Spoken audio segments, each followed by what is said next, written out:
Merci beaucoup. J'ai donc l'honneur de donner la parole à Monsieur le ministre Philippe Douste-Blazy, ministre des Affaires étrangères français de 2005 à 2007. Merci.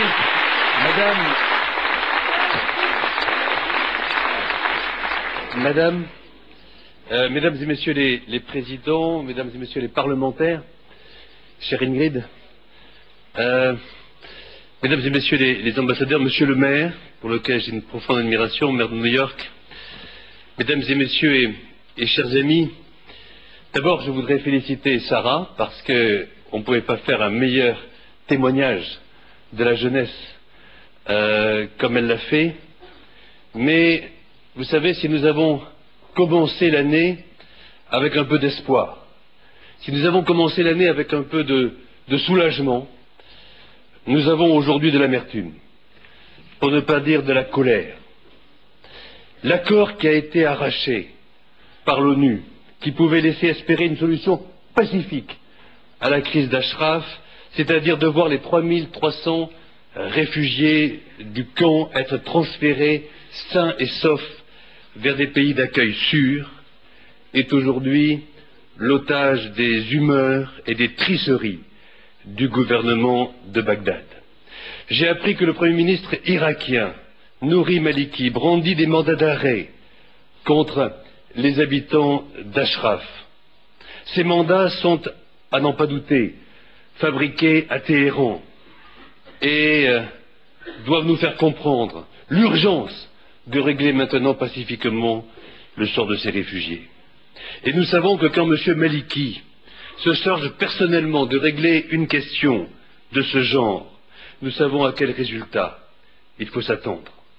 Nous n'avons pas encore oublié les 47 Ashrafiens assassinés par les forces dites de sécurité du Premier ministre irakien.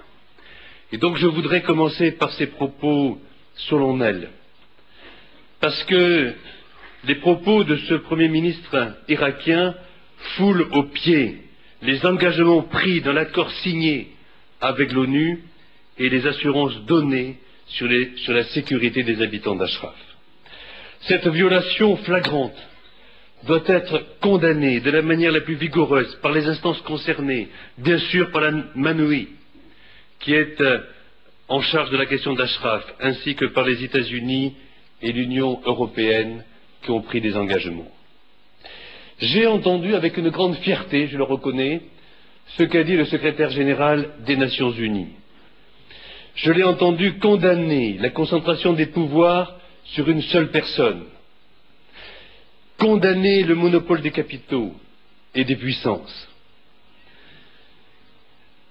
Il s'est réjoui de voir les peuples s'armer de courage pour demander le respect de leur dignité.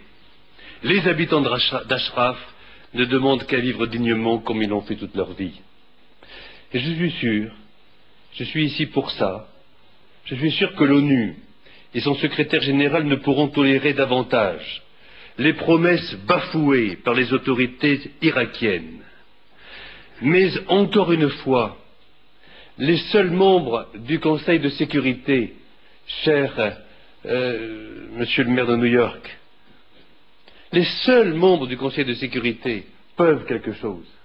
Le secrétaire général des Nations Unies n'est qu'une voix qui n'est la résultante que des membres permanents, en particulier du Conseil de sécurité. Si les États-Unis d'Amérique, si mon pays, la France, si les Britanniques, si les Russes et les Chinois, j'ajoute quand même qu'ils sont présents au Conseil de sécurité des Nations Unies, disent au secrétaire général de bouger, alors il pourra aussi le faire plus facilement. Et donc il ne faut pas se cacher. Ce sont les responsables politiques de ces 5 pays membres permanents du Conseil de sécurité qui ont en main l'avenir des Ashrafiens. On ne peut admettre de voir le fameux camp Liberty transformé en un camp de prisonniers. Des pressions sont exercées sur le HCR pour approuver le transfert des habitants d'Ashraf vers le camp Liberty que l'on a réduit à moins d'1 km². Les Nations Unies ne peuvent donner un certificat de conformité à un camp en dessous des normes les plus élémentaires. Je pose plusieurs questions. Comment pourrait-on donner un certificat d'honorabilité à un transfert vers un lieu que l'on a vidé de tous les moyens